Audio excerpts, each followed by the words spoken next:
You're listening to the N2K Space Network.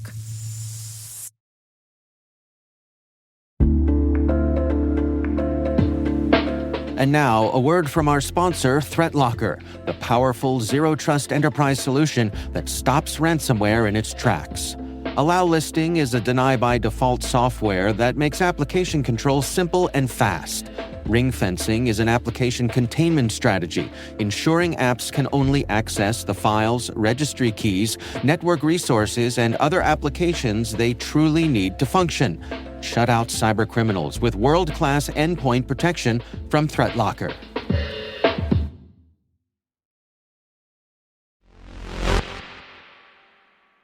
Today is July the 25th, 2025. I'm Alice Carruth, and this is T-Minus. T-minus 20 seconds to LOS egress. Go for deploy.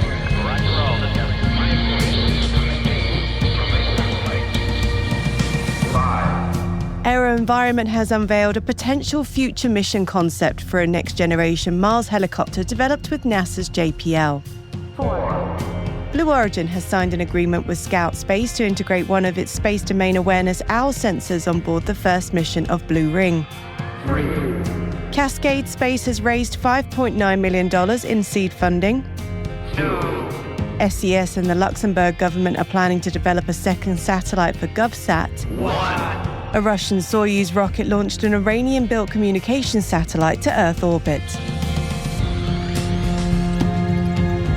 0.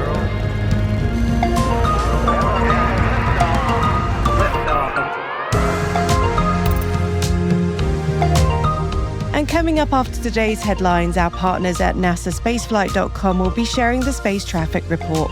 They'll be wrapping up the launch stories from the last 7 days and taking a look at what's on the schedule for the coming week.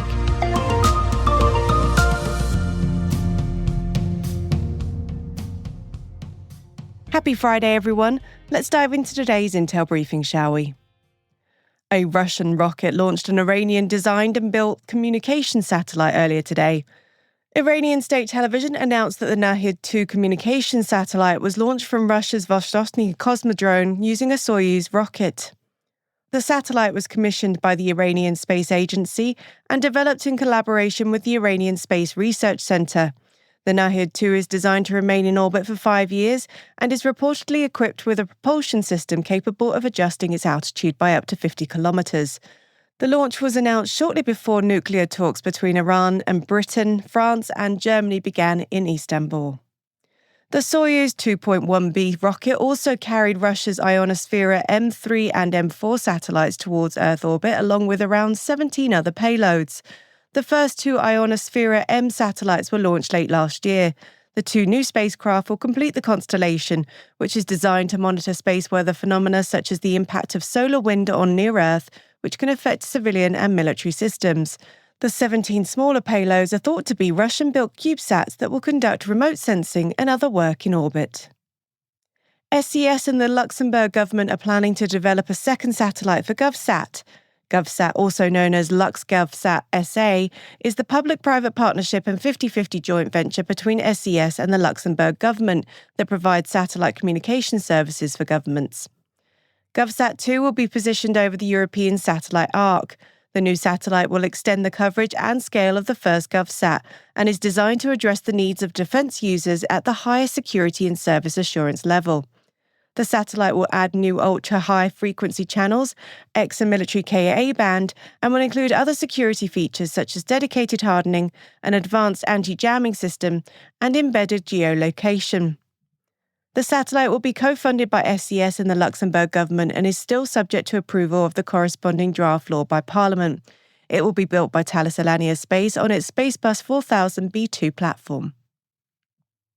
Staying with satellite communications, Cascade Space has raised $5.9 million in seed funding. The company is building a platform for design, test and operation for space communication systems. The funding will accelerate the development of the company's platform for a communication system called Cascade Portal. Cascade recently released the SpaceLink Python library open source.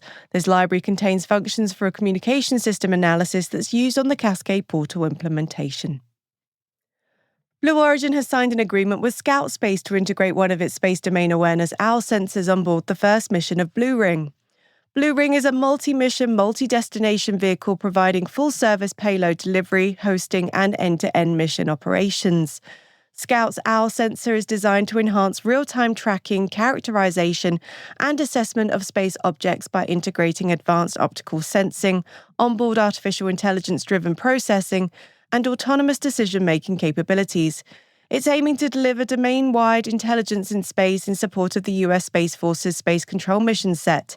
Blue Ring's first mission is expected to launch in spring 2026, with initial injection into geostationary transfer orbit and additional services performed in geostationary orbit. AeroVironment has unveiled a potential future mission concept for its next-generation Mars helicopters developed with NASA's Jet Propulsion Lab.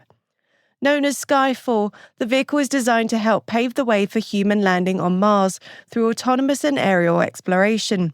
The concept is heavily focused on rapidly delivering an affordable, technically mature solution for expanded Mars exploration that would be ready for launch by 2028. The Skyfall helicopter is designed to deploy 6 Scout helicopters on the Red Planet, where they would explore many of the sites selected by NASA and industry as top candidate landing sites for America's first Martian astronauts. Go and check out the concept images by following the link in my show notes.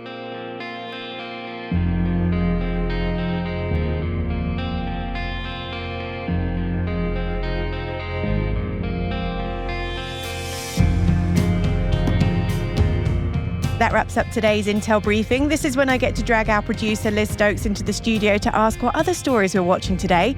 Liz, no kicking and screaming, okay? I would never do that. I'll happily be dragged in to let the T- crew know where to find all the links. And speaking of which, you can find the links to all the original sources of the stories mentioned throughout the show in the show notes. Today, we've included a few extra stories that we're keeping an eye on. Vega C is due to lift off on the VV-27 mission. Millennium Space Systems have started commissioning of NASA's Tracers mission. Satellite tracker Spaceflux has received £5 million in funding, and Sidus Space has unveiled a new satellite called Lunar Lizzie. And I promise it's not named after me. Are you sure, Busy Lizzie? Where can we find all those show notes? They are available on all good podcast platforms and on our website, space.n2k.com. Thanks for that. Hey T- crew, tune in tomorrow for T- Deep Space, our show for extended interviews, special editions and deep dives with some of the most influential professionals in the space industry. Tomorrow we'll have a chat with Yolanda Ariyami talking about Oman's Etlat spaceport. Check it out while you're at the gym, catching up on errands or simply unwinding from the work week. You don't want to miss it.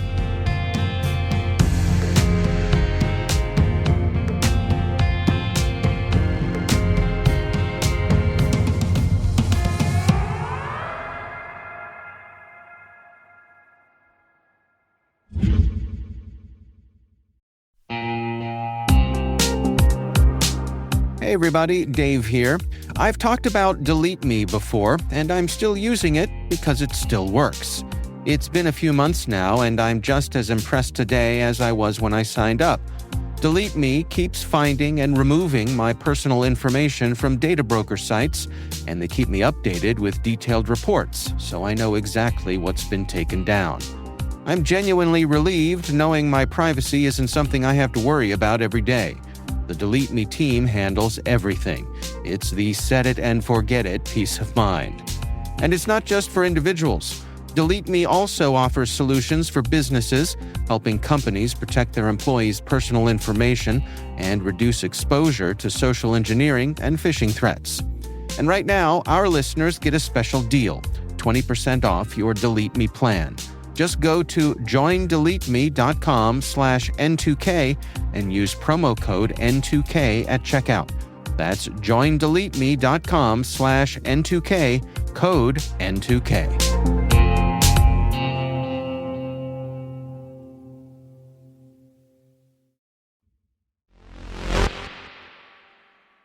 I'll hand you over now to our partners at nasaspaceflight.com. I'm Alicia Siegel for NSF, and this is your weekly space traffic report for T-Space. We started off the week with the Starlink Group 17-3 mission on board a Falcon 9. Liftoff took place on July 19th at 3:53 UTC from Space Launch Complex 4 East at Vandenberg Space Force Base. The rocket was carrying 24 Starlink V2 mini satellites into sun-synchronous orbit. The mission was the second operational launch of Starlink V2 mini satellites into a polar orbit and should allow increased coverage and speeds to Starlink users in higher latitudes. The first stage booster for this mission, B1082, was flying for a 14th time, and it successfully landed on SpaceX's drone ship, Of Course I Still Love You. Going to the east coast of the United States, another Falcon 9 lifted off with more internet satellites, but it wasn't Starlink this time. Falcon 9 took to the skies on July 22nd at 2112 UTC from Space Launch Complex 40 in Florida, carrying two O3b mPOWER satellites into medium Earth orbit. The O3b mPOWER satellites are internet satellites built by Boeing and operated by Luxembourg-based SES.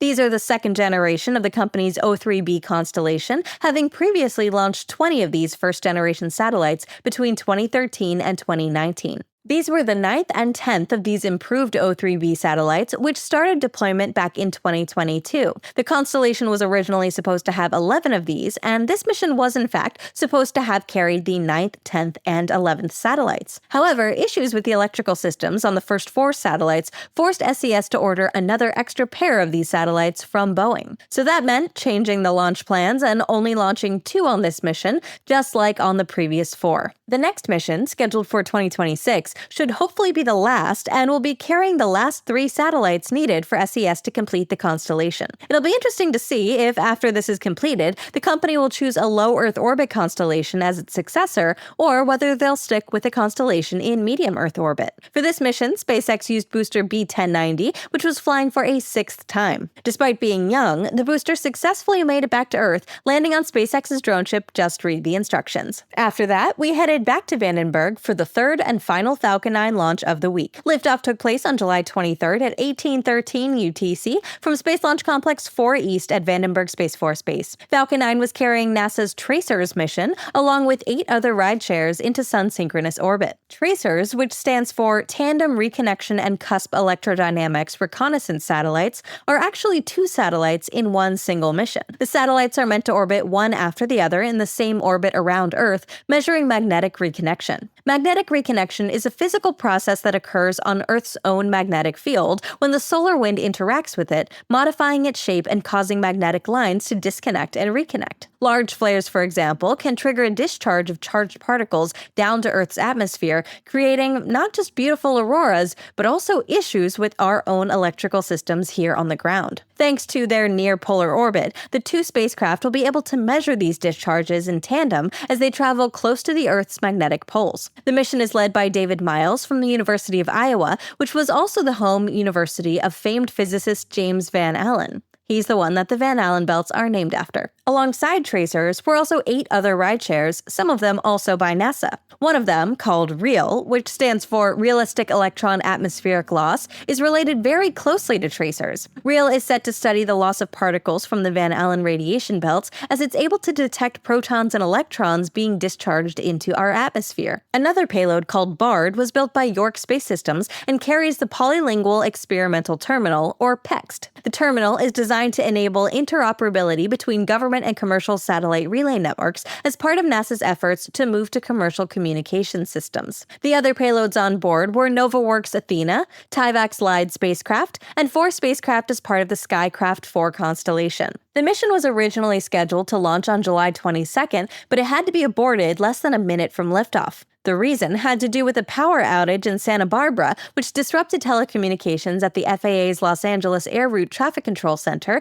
which manages air traffic control over the Pacific Ocean. This forced the FAA to postpone the launch in order to ensure the safety of the public. Thankfully, the launch occurred the next day without a hitch, and we were able to see booster B1081 returning back to Earth for a 16th time, landing at SpaceX's Landing Zone 4. To wrap up the week, we had the launch of a Soyuz 2.1B from Vostochny carrying a multi-payload mission. Liftoff took place on July 25th at 5:54 UTC from Site 1S at the Vostochny Cosmodrome in Russia. The rocket was carrying 2 Ionosphera M satellites and 18 other ride shares into sun-synchronous orbit. These were the third and fourth Ionosphera M satellites to be launched following the launch of the first pair in November of last year. This constellation of 4 satellites is set to measure the Earth's ionosphere and magnetosphere with an array of 8 instruments, which includes 4 different types of spectrometers, as well as particle detectors and magnetometers. Along for the ride were 18 different satellites, with one of them being an experimental Iranian communications satellite. Going into next week, we'll have a week packed with activity. For starters, we've got up to 4 Starlink missions, 2 from Florida and 2 from Vandenberg. On top of that, we've got the 5th flight of the European Vega C rocket from French Guiana. The mission, set to launch as soon as this weekend, will be carrying 2 missions in one single launch for CNES, the French space agency. One of the missions, the Constellation Optique in 3D, also known as CO3D, consists of 4 Earth observation satellites which will map Earth's surface in great detail in order to create 3D maps of the globe. The other mission is a single small satellite riding along called Microcarb and is set to map where carbon dioxide is created and absorbed on Earth at a global scale. Next week on July 30th, we're also expecting the launch of a GSLV Mark II from India carrying the NISAR spacecraft. NISAR, which stands for NASA ISRO Synthetic Aperture Radar, is an Earth observation satellite born of a collaboration between the American and Indian space agencies. Several of the satellite systems have been provided by NASA, while ISRO is the one launching the mission and provided the satellite bus as well as some of the instruments. Next week, we're also hoping to see Australian company Gilmore Space finally attempting its maiden launch of its Eris rocket, which had to be delayed from a July 16th debut to July 26th. Let's hope that this one is the final attempt. And it's not just Starlinks that SpaceX will be launching next week, as the company is also aiming to fly its next human spaceflight mission, Crew 11. The mission is currently set to launch no earlier than July 31st at 16:09 UTC from Launch Complex 39A in Florida. It'll be SpaceX's 11th crew rotation mission to the International Space Station and will feature the 6th flight of Crew Dragon Endeavour, the most flights of any Dragon capsule to date. Teams are currently preparing the launch pad and hardware for that mission. The transporter erector at LC-39A rolled back to the hangar this Thursday, and Endeavour was transported for mating to its rocket. NASA astronauts Zena Cardman and Michael Fink will serve as commander and pilot for this mission. Both of them will be accompanied by mission specialist and JAXA astronaut Kimia Yui and mission specialist and Roscosmos cosmonaut Oleg Platonov. Next week, we may also have a few launches from China, including the return to flight for the Hyperbola 1 rocket, as well as the launch of another batch of Guowang internet satellites. There's also the potential for the launch of a HASTE mission from Wallops, Virginia, carrying a secretive hypersonic payload. As always, a lot of these dates and missions can change over time, so we recommend that you check nextspaceflight.com for the latest updates or download the app to your phone. I'm Alicia Siegel for NSF, and that's your weekly space traffic report. Now back to T-Minus Space.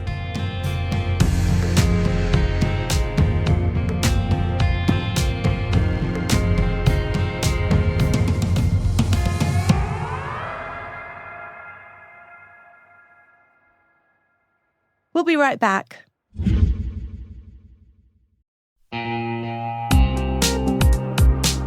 Bad actors don't break in, they log in. Attackers use stolen credentials in nearly 9 out of 10 data breaches, and once inside, they're after one thing: your data. Varonis's AI-powered data security platform secures your data at scale. Across LaaS, SaaS, and hybrid cloud environments, join thousands of organizations who trust Varonis to keep their data safe. Get a free data risk assessment at varonis.com.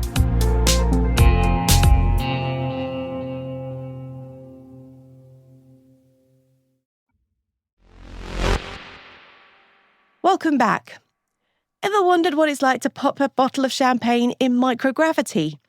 French champagne house Mumm has done just that, launching Mumm Cordon Rouge Stella, the first champagne crafted for spaceflight. Designed with a high-tech bottle and specially developed wine blend, this bubbly isn't just for toasting milestones on Earth, it's now part of celebrating humanity's push into orbit. Why does it matter? Because even in space, culture and connection follow us. The Mumm team worked with space agencies and experts to ensure that astronauts and one-day space tourists can safely sip champagne while floating in zero gravity. From a space tech perspective, It's a small but intriguing innovation, merging tradition with a future of space exploration and commercialization. As more private companies aim for low Earth orbit and beyond, Mum's Cosmic Champagne reminds us that space is becoming a place not just for work, but for life. So whether it's sealing a successful mission or just marking a stellar moment, cheers to sipping among the stars.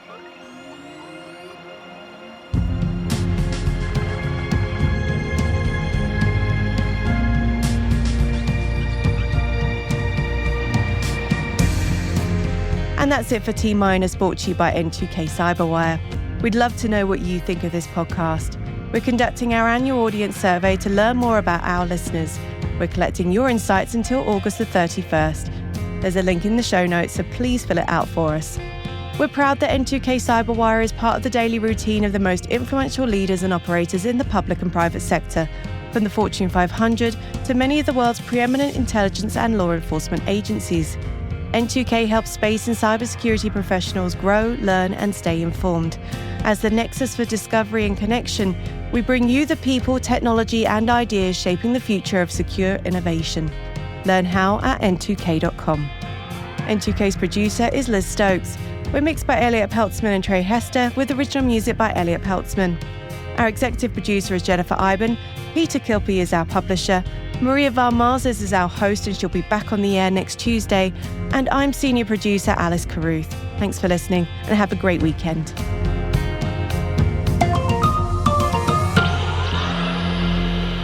T-minus.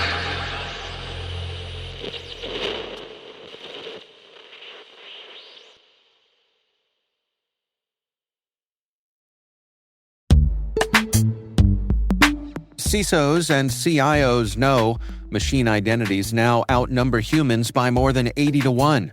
And without securing them, trust, uptime, outages, and compliance are at risk. CyberArk is leading the way with the only unified platform purpose-built to secure every machine identity, certificates, secrets, and workloads across all environments, all clouds, and all AI agents. Designed for scale, automation, and quantum readiness, CyberArk helps modern enterprises secure their machine future. Visit cyberark.com/machines to see how.